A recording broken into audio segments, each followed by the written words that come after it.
Electrodynamics 27 most important 1 mark question start करते हैं। So relative permeability of vacuum क्या होती है? वैक्यूम की रिलेटिव परमिएबिलिटी होती है mu R equals to 1। Relative permittivity of vacuum क्या होती है? इट इज़ वैक्यूम की relative permittivity epsilon R equals to 1। Medium में इलेक्ट्रोमैग्नेटिक वेव की स्पीड का फॉर्मूला है। इलेक्ट्रोमैग्नेटिक वेव की स्पीड होती है v इजिकल टू 1/रूट ओवर म्यू एप्सिलॉन। यहाँ म्यू जो है परमिएबिलिटी है और एप्सिलॉन परमिटिविटी है। इलेक्ट्रोमैग्नेटिक वेव में इलेक्ट्रिक फील्ड और मैग्नेटिक फील्ड का रिलेशन, तो प्लेन इलेक्ट्रोमैग्नेटिक वेव में E vector equal to C B vector. Here c is speed of light. Propagation constant क्या होता है? प्रोपगेशन कांस्टेंट को गामा से डिनोट करते हैं। Gamma equal to alpha plus i beta, जहाँ अल्फ़ा एटेन्यूएशन कांस्टेंट है और बीटा फेज कांस्टेंट है। स्किन डेप्थ क्या होती है? स्किन डेप्थ वो डेप्थ होती है जहाँ वेव की एम्पलीट्यूड सरफेस वैल्यू के 1/e या अराउंड 37% रह जाती है।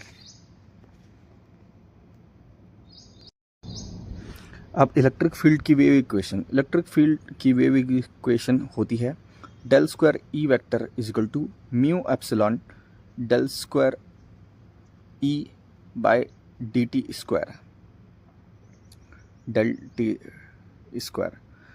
अब बात करते हैं क्रिटिकल एंगल क्या होता है। डेंसर मीडियम में वो एंगल ऑफ इंसिडेंस जहाँ रिफ्रैक्टेड एंगल 90 डिग्री हो जाए उसे क्रिटिकल एंगल कहते हैं। टोटल इंटरनल रिफ्लेक्शन की कंडीशंस बताइए। तो टोटल इंटरनल रिफ्लेक्शन तब होता है जब लाइट डेंसर से रेयर मीडियम में जाए और इंसिडेंस एंगल क्रिटिकल एंगल से बड़ा हो। Mathematically n1 is greater than n2 and I greater than theta c।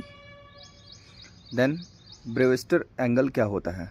वो एंगल ऑफ इंसिडेंस जहाँ reflected light completely plane polarized हो जाए उसे ब्रेविस्टर एंगल कहते हैं। Then we have Brewster law. Brewster law के हिसाब से tan theta B equal to n2/n1। Fresnel equation क्या बताती है? फ्रेशनल इक्वेशंस रिफ्लेक्शन और ट्रांसमिशन कोफिशिएंट प्रोवाइड करती हैं eight N interface. Group velocity define करो। Group velocity equal to V G equal to D omega by D K. Phase velocity define करो। Phase velocity मतलब V P equal to omega K. Then we have relativistic electrodynamics. Lorentz transformation क्या है?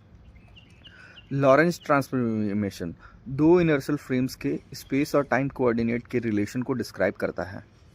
Lorentz factor क्या होता है? Lorentz factor को gamma से represent करते हैं। Gamma equal to 1/√1 minus v²/c²। Minkowski space क्या होता है? Minkowski space 4 dimensional space time होता है जो स्पेशल रिलेटिविटी में यूज़ होता है।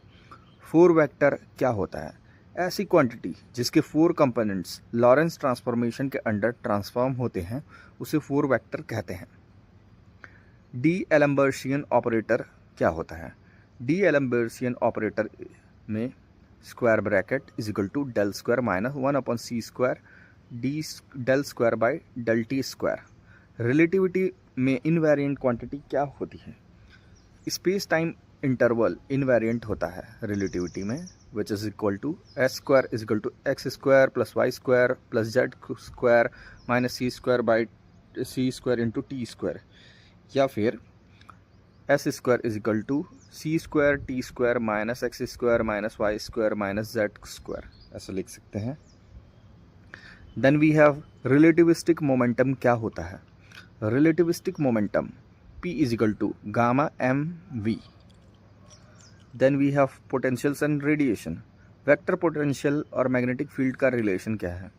Magnetic field b vector equal to del cross a vector. ये a वेक्टर है वेक्टर पोटेंशियल, b है magnetic field. Scalar potential define करो। स्केलर पोटेंशियल फाई एक स्केलर फंक्शन होता है जिसका नेगेटिव ग्रेडियंट इलेक्ट्रिक फील्ड देता है। यहाँ पर फॉर्मूला है E vector equal to minus del phi minus del A vector by del T. Then we have Lorenz gauge condition क्या है? लॉरेंज गॉस कंडीशन मतलब del dot A vector is plus 1/c² del phi by del T is equal to 0। Larmor formula क्या है? Larmor formula accelerated charge की radiated power बताता है, where p power is equal to q² a² upon 6 pi epsilon not c cube. Cherenkov radiation क्या होता है? जब charged particle medium में लाइट की फेज वेलोसिटी से ज़्यादा स्पीड से मूव करें तब चेरेनकोव रेडिएशन एमिट होता है। चेरेनकोव रेडिएशन की कंडीशंस क्या हैं? तो the condition for Cherenkov radiations is v should be greater than c by n। यहाँ पर n रिफ्रैक्टिव इंडेक्स है।